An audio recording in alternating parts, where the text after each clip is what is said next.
Well, he also said that the reason that you don't like Tupac was that Pac. He said Pac put you on your pockets. What does that even mean? Saying Pac knocked me out. Boy, let me tell you something.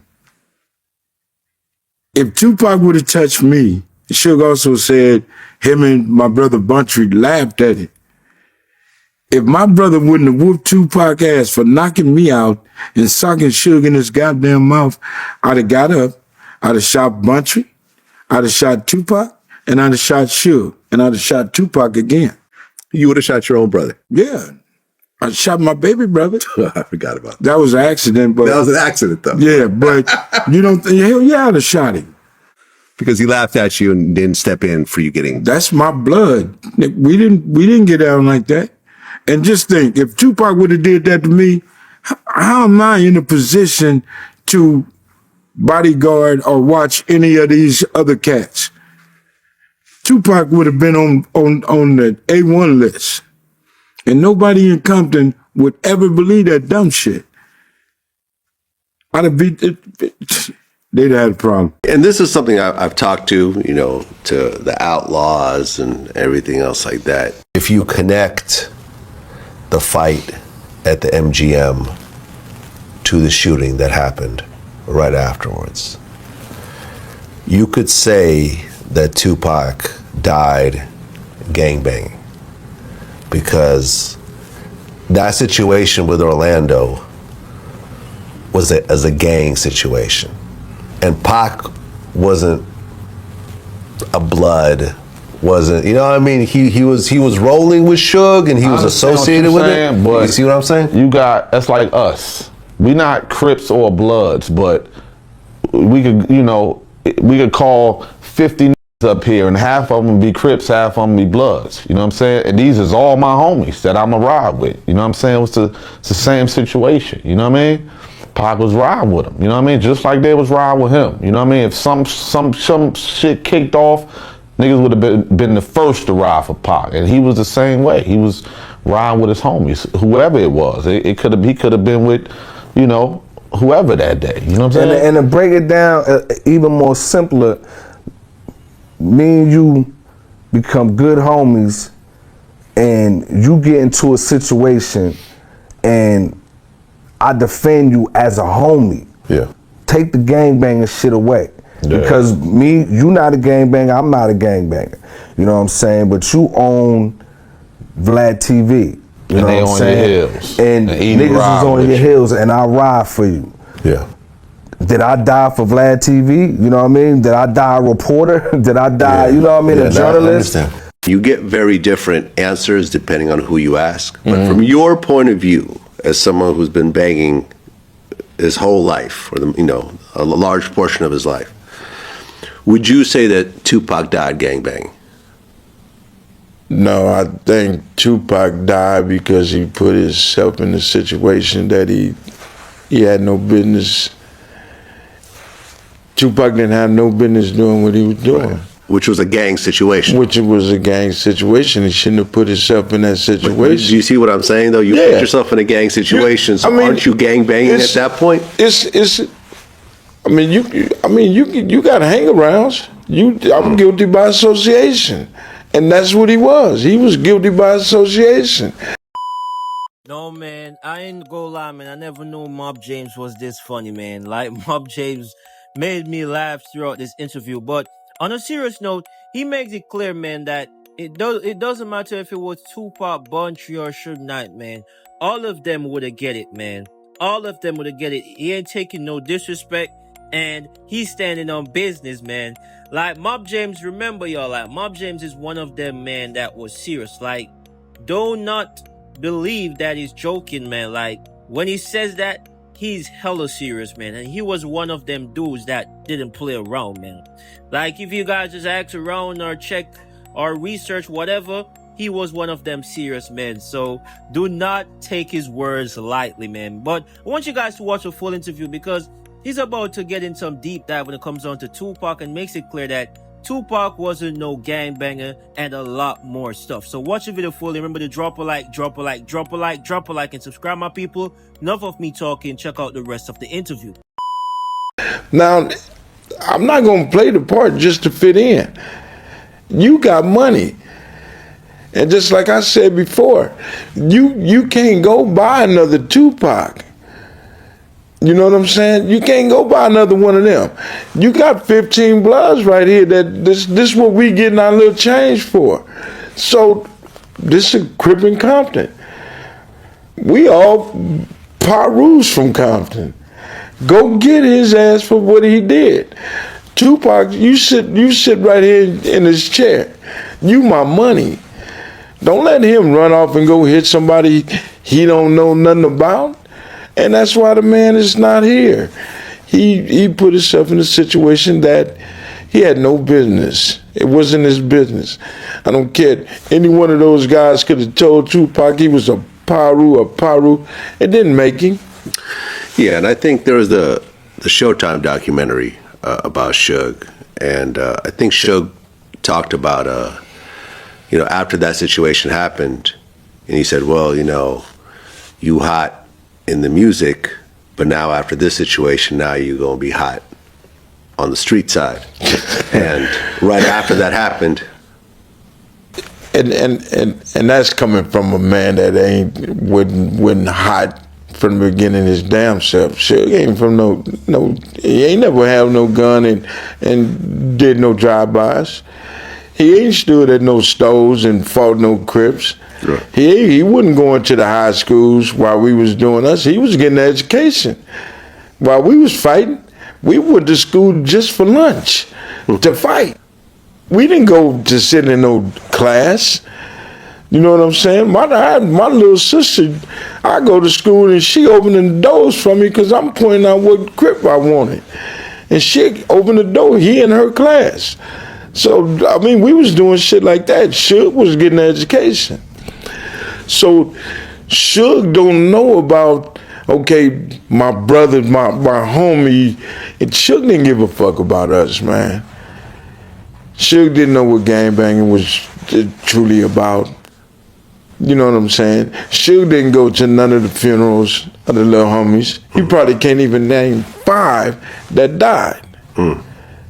So, putting Tupac in a situation, he didn't give a fuck. He didn't give a fuck. We lost 11 homeboys in this death row shit. And ain't nobody family got taken care of, not even my brother. You know what I'm saying? Right, and I want to talk about that as well. Yeah. Mob James, I think it's a very powerful story that you told. And although you did have a lot of losses, yeah, here you are, alive, right now. You have children who are alive and healthy. You have grandchildren who are alive and healthy. You have a wife. You have siblings. Your father's still alive? No. But you do have a lot of family. Yeah. And friends and so forth. And that is something to be very thankful for. Yeah. Because you could have gone the route of a lot of your homies. And I think that what you've said is going to influence people in a positive direction. I hope so. And I can't wait to read the book. Yeah, we doing our thing and it's coming. My whole thing is that everybody understand. A lot of people was making money off the Tupac thing. Tupac was killed by one man. This guy, and Tupac would still be alive if shit wouldn't happen. If Suge would have had more control. If I can't blame Reggie, but he should have had more than one man on that artist. This man is a diamond in a rough with cats that's not worth $500, $1,000, $10,000, should I say? Yeah, I mean, Tupac went down as what most people would say is the greatest rapper of all time. And in fact, because of the revolutionary spirit and the content, you could go to any country in the world. You can go to Jamaica, you could go to South America, you go to Europe, and there's murals because he was the face of the revolution. Yeah. And we lost him from one man over a fight, over a fist fight, essentially. He hit a man that he had no business touching. It was not his fight. And all these guys be talking and saying that is this and that. Tupac should have been escorted out the door, into the car, and driving away when they was whooping his ass. Now, Orlando probably could have understood, would have accepted that ass whooping, because he know I got some bona fide ass whooping on my ass here. Right. I can catch him in Compton. No, Tupac take off him. This ain't nothing but a rapper. This how he looking at him. He ain't looking at him like no gangbanger. So I gotta get this fool. I go back home and they say Tupac beat me up. I can't show my face in the hood no more. So he did what he had to do. It's tragic. Man, it's tragic. It's tragic. Well, Mob James, I appreciate you coming in and telling your story. Okay, man. okay. And I need a cigarette. My condolences to all your losses, and congratulations on your children and your grandchildren. Man, I love them to death. Yes, sir. Let me go. I gotta go smoke a cigarette. No, Mob James did a lot of interesting stuff.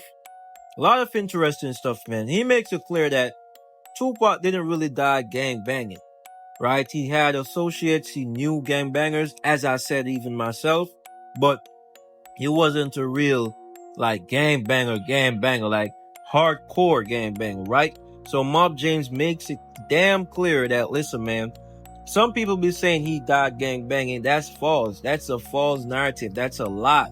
Tupac did not die gang banging, man. And even myself, I believe he died more of loyalty, more than gang banging, because I said in one of my previous videos that definitely Tupac knew gang bangers. He was surrounded by them. But I don't believe Tupac is that type of guy, man. I believe he wanted to be the guy where, you come to him and, he's the top dog and all of that. But to do the actual actions and all of that, yes, he shot cops and those stuff. I'm not saying he's a scared guy or none of that. He's not. But for me, a hardcore gangbanger, man, is in the streets every day, doing shit every day and all of those stuff, man. He was a great artist. He was living the best life, and he was surrounded by hardcore gangbangers. That's what I believe. I don't believe gangbanging was the real way of saying that's how Tupac, or that's the reason Tupac died. For me, it's more for loyalty, proving that, listen, man, I'm down to ride with y'all ninjas and I'll do whatever. Because obviously, man, Tupac being the money for death row and all of that, everyone can say that Tupac had no reason attacking, Orlando, or at least going off by himself, right? No one even expected it, to be honest, right? So that's even one more point. The fact that no one was expecting it is one more point for me to say that it was more of loyalty, man. But Mob James also makes it clear that, Suge Knight didn't give a damn about none of them. And I've heard that multiple times. Suge says the opposite. He claims he loved all of them, especially Tupac was his brother and all of that. But Mob James makes it clear that Suge Knight didn't give a damn about none of them, even the ones that were protecting him and Tupac, right? He makes it clear that Suge have never been to a funeral. He probably can't even name 5. And overall, he just didn't give a shit about them. Whenever, as I said, I've heard a few other persons said that, but if you ask Suge Knight, I can promise you he's going to say otherwise. So I want you guys to let me know what you guys believe on that, man. But Tupac was a legend, man. There's no going around that. Tupac was great, but the way how he died was just foolish, in my opinion. It was really just foolish. And even after that happened, they thought that nothing would come, or at least nothing would, come back at them so quick, because it happened so quick. None of them expected it, man. None of them expected it. So it wasn't even a stupid move after that, man. Like, it's crazy, man. But I want you guys to let me know your thoughts and perspective down in the comment section. Let me know what you guys think. Let me know what you guys believe. Remember to drop a like and subscribe for some love. Drop a like and subscribe for some love. I want you guys to check out this last interview. Well, on a different podcast, he talked about the whole situation with Snoop and the shooting that happened and the bodyguard. Right. He said he spent $6 million to keep, Snoop from going to prison for life. That amount seems pretty high. I can't imagine. I don't know anyone that spent $6 million on it. I don't think OJ spent $6 million on his case. You know what? I could blow shit gas out of the water, but a lot of shit went on. And after Snoop Dogg them won that case, they had the jury and everybody else celebrating with us. Eating big old motherfucking potatoes, this big lobster. Eating. Yeah. They kicked it with us. The jury. A few of them, yeah. Yeah. One juror got up and did his rap song about the fucking case. And I ain't gonna say more. Suge, you know where the camera at? Motherfucker quit. So Okay. Snoop don't owe him shit. Now he did do his thing with it. And because he hired us to come up there and make sure Snoop was good. David Kenner, did he give Kenner $6 million to do Snoop and they coming up that motherfucker together? No. Yeah. That number just seems No, he didn't do that. way too high. And I've interviewed, Snoop's bodyguard, Right. who got off as well. Malik. Exactly. And I guess, didn't Suge say that he had 100 Crips and Bloods outside the courtroom? He had 100 who? 100 Crips and Bloods outside the courtroom during Snoop's trial. Who had that? Suge said he had that. Suge ain't had no motherfucking... Suge got at me and told me, get some of the homies, the Crips is coming up here scaring Snoop. Because the guy who got killed was a Crip. Yeah. Right. No, his homeboys was coming up there first. Yeah. And they was worried about that.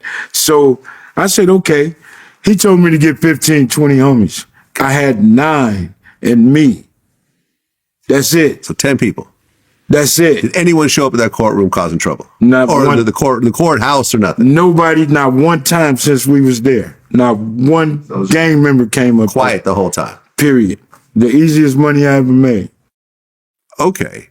Because I guess Sugar told a story about how Snoop's bodyguard, Malik, got beat up at a video shoot in Long Beach around the time of the murder. You know what I'm talking about? Yeah, I heard about that. What happened? Oh, so you weren't there? No, I wasn't there. But what'd you hear?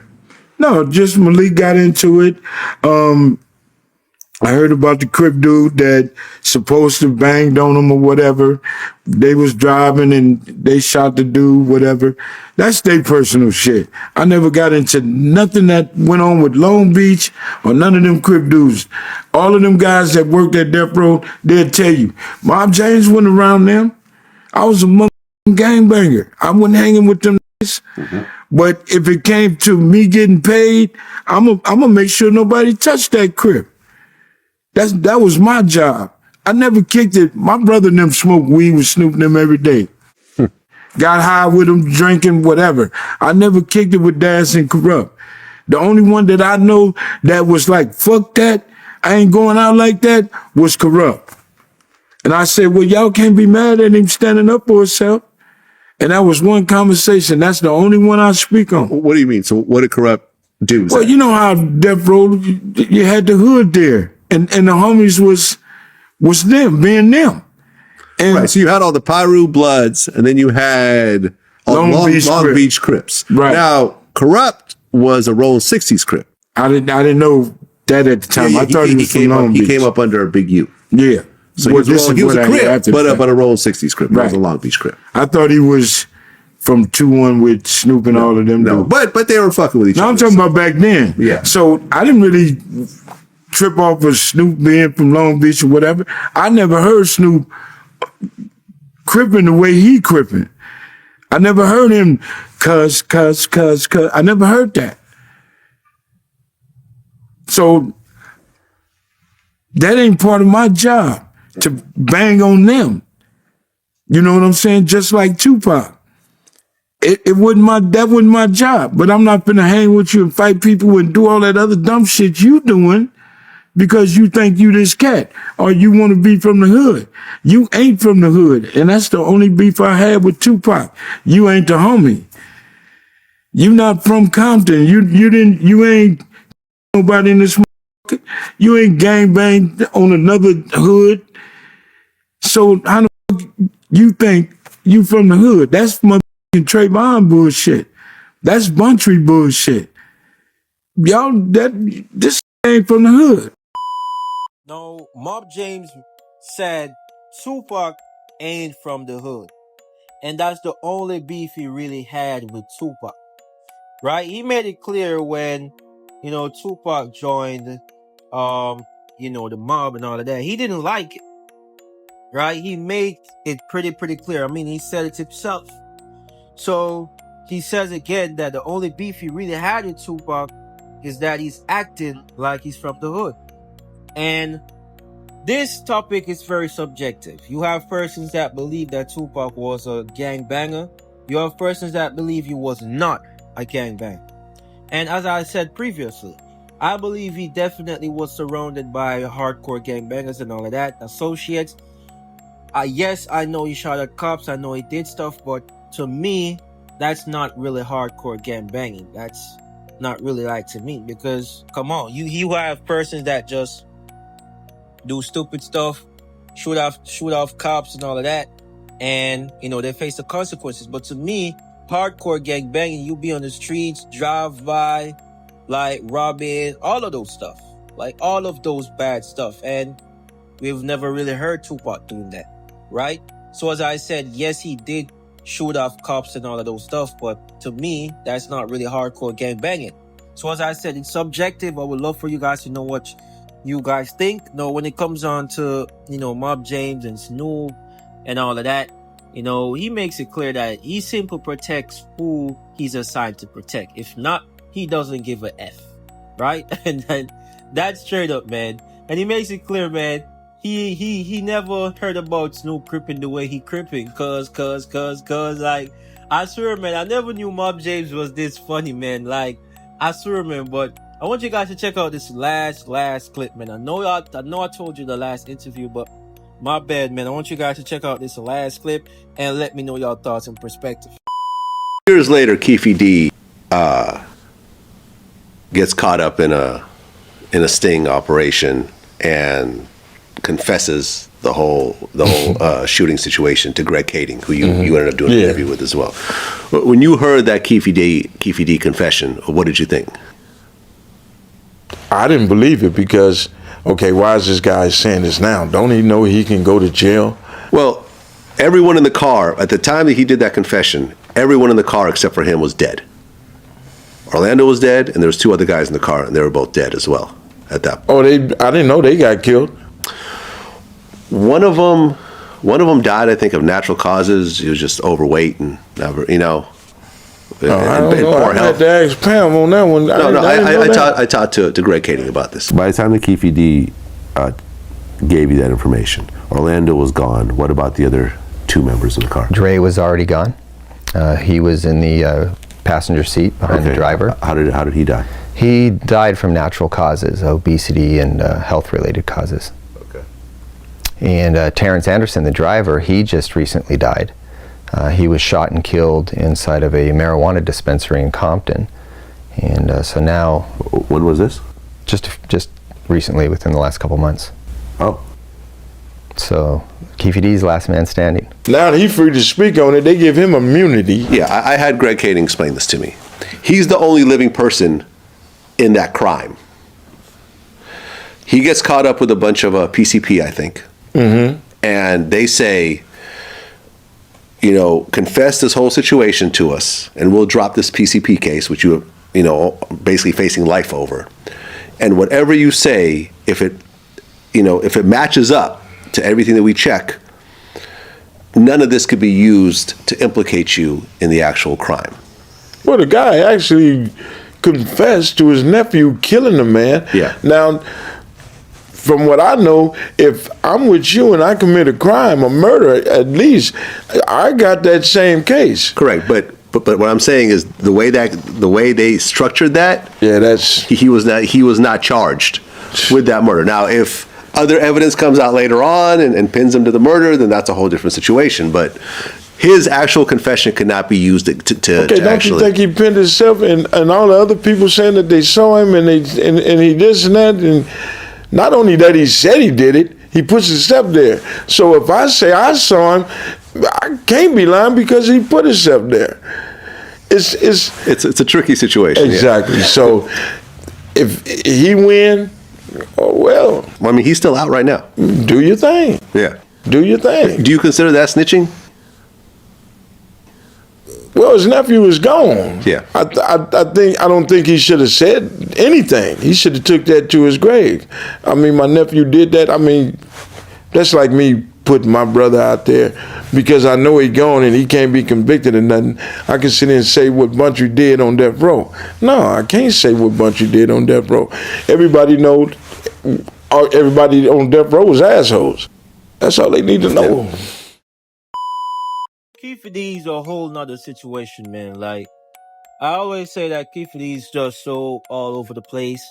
It's contradicting because sometimes you guys got to remember that it's not a 1,000 or 100% that his story is true, right? It's just that he confessed. So when someone confesses, we are to believe that they're telling the truth. But really and truly, if there's nothing to prove that they're telling the truth, we only have to assume they're telling the truth because that's the term confession, someone telling the truth, right? So Keefe D confessed and the world goes with his story. It's the best story we got when it comes down to Tupac. There's no going around that. It's the best damn story we got, right? He was the only one alive at the time, so there's no one to, rebut or to agree or to disagree or to, give their perspective. Out of everyone in the car, he was the only one alive. So he was free to shape, twist, and turn that story however he wanted. Now, once again, because he said he's confessing, we're assuming that it's the truth and he's telling everything that actually happened, right? But as I said, his case on a, broad spectrum is just so contradicting, right? Because for me, I'm not just believing everything he says. Obviously, I'm going off what he says, but I'm not believing everything he says because, as I literally just said, he had the free will to twist, turn, and change that story however he wanted. But for understanding's sake and for less complexity sake, I'm just going to go ahead and say he was telling the truth, right? But the fact that he told the truth, it still got him in problem because guess what? He's going to be the fall guy. But he went ahead and said everything he said was for entertainment purposes only and all of that. And it just made his story seem less believable. But obviously, who knows that the only reason he would be saying that it was for entertainment purposes and money is to avoid jail time. But once again, I believe he's going to be the fall guy for the Tupac Shakur death case. 1,000%. I can be wrong. He can get away. But that's a very, very slim chance in my perspective, man. So I want you guys to let me know your thoughts on perspective on everything you heard this interview. Let me know what you guys believe. Let me know what you guys honestly believe, man. Because when it comes on to Tupac, man, Tupac, his case will be talked about forevermore. He himself will be talked about forevermore. His character will be talked about forevermore. He as an artist will be talked about forevermore. Like, he's a living icon. There's no going around that, man. So let me know your thoughts on perspective down in the comment section. Let me know what y'all think. Let me know what you guys believe. Remember to drop a like and subscribe as it helps out a lot. And it'll be greatly appreciated. I want to say thank you guys so much for your time. Thank you guys so much for watching. And as usual, I'm out.